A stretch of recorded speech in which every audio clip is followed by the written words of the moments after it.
Doctor Ricardo Rodríguez Silvero, buenos días, ¿cómo estás? Roque Acosta y Raúl Fernández, te saludamos desde aquí. Roque Acosta y Raúl Fernández, buen día también a la audiencia. Buen día, doctor.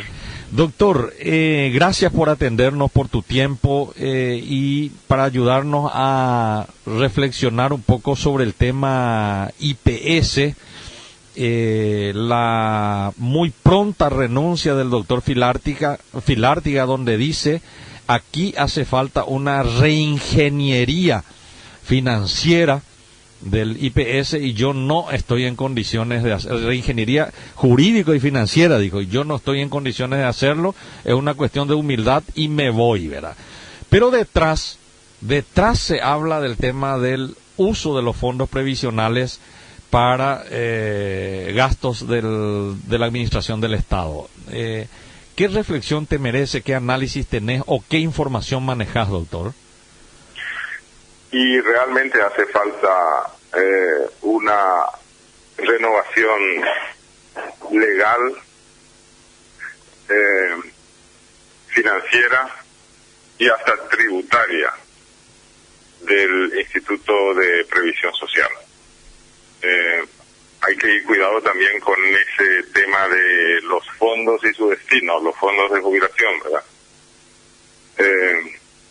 Yo comprendo la posición del doctor Filártiga. Realmente hay que hacer una reingeniería en todos esos temas. Hay que concebir y poner en práctica una estrategia interdisciplinaria.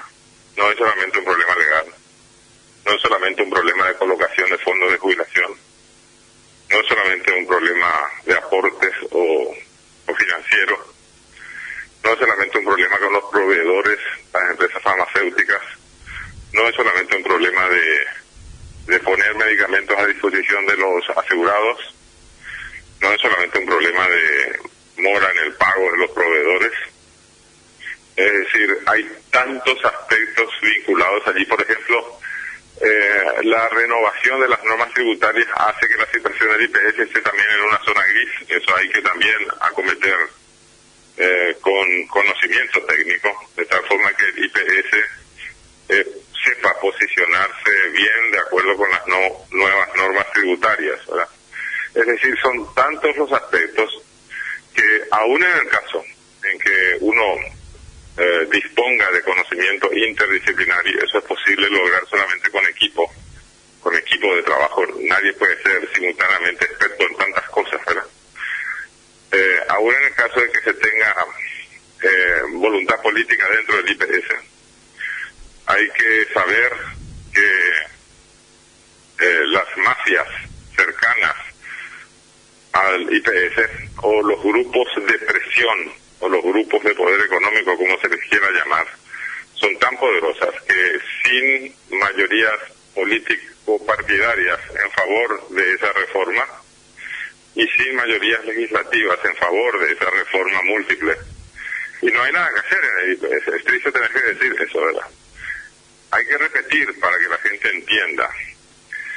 Se puede realizar esa reforma múltiple, pero para eso se necesita un respaldo de mayorías político-partidarias y legislativas para llevar adelante eso, porque el poder de los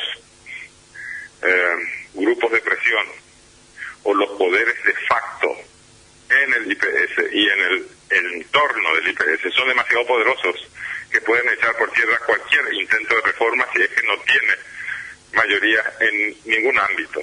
Y ese es el tema, no solamente del IPS, sino del Estado de Derecho en democracia.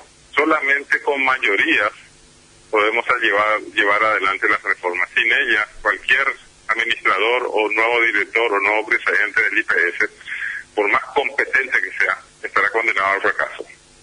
Parece que eso es lo que está saliendo a luz con cierta nitidez en estos momentos, doctor Ricardo Rodríguez Silvero, en el sentido de que Hugo Roy, que es un economista, parece que estaba encarando ese intento de reingeniería, pero en el Estado paraguayo, o la forma en cómo se administra el Estado paraguayo, ese respaldo político es fundamental para hacer cualquier tipo de reforma importante en cualquiera de las instituciones del Estado. Y tuvo que irse. Y tuvo que irse. Y ese respaldo político tiene que ser deletreado. Es decir, es necesario el respaldo político del presidente de la República, pero no es suficiente. Hay que tener simultáneamente el respaldo de las mayorías político-partidarias. Eso quiere decir no solamente tampoco del Partido Colorado. Hay que articular alianzas también con el Partido Liberal Radical Auténtico y con otros partidos. Eso es fuera del ámbito parlamentario. Son las fuerzas político-partidarias que tienen que articular mayorías a favor de la reforma múltiple.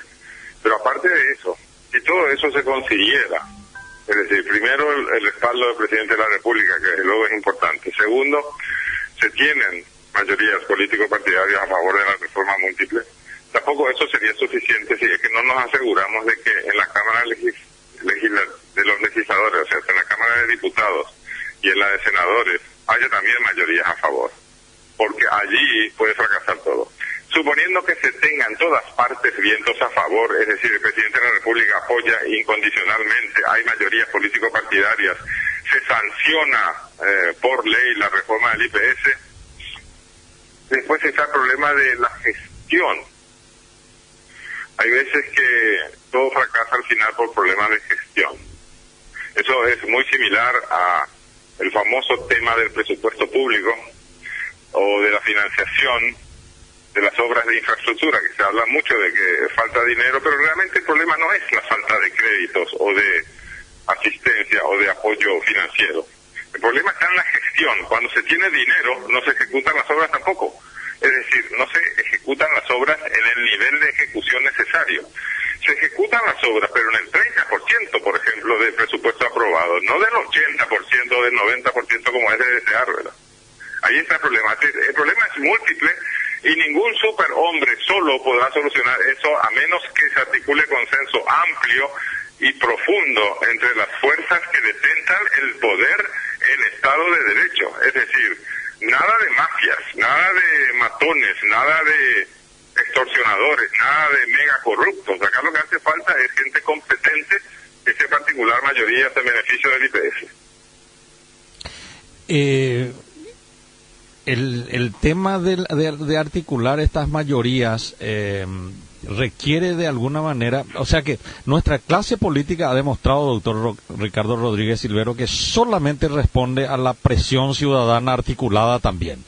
Y ahí está el tema de la ley del acceso a la información pública, el tema del desafuero y compañía.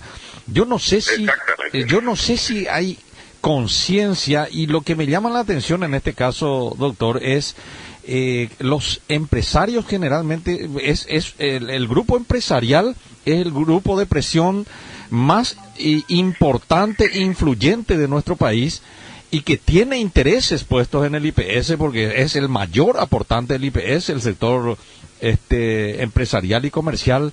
¿Por qué no nos movemos? O sea, desde la ciudadanía entiendo que no resulta muy claro la complejidad que acabas de explicarnos, pero los empresarios creo que han de tener claro.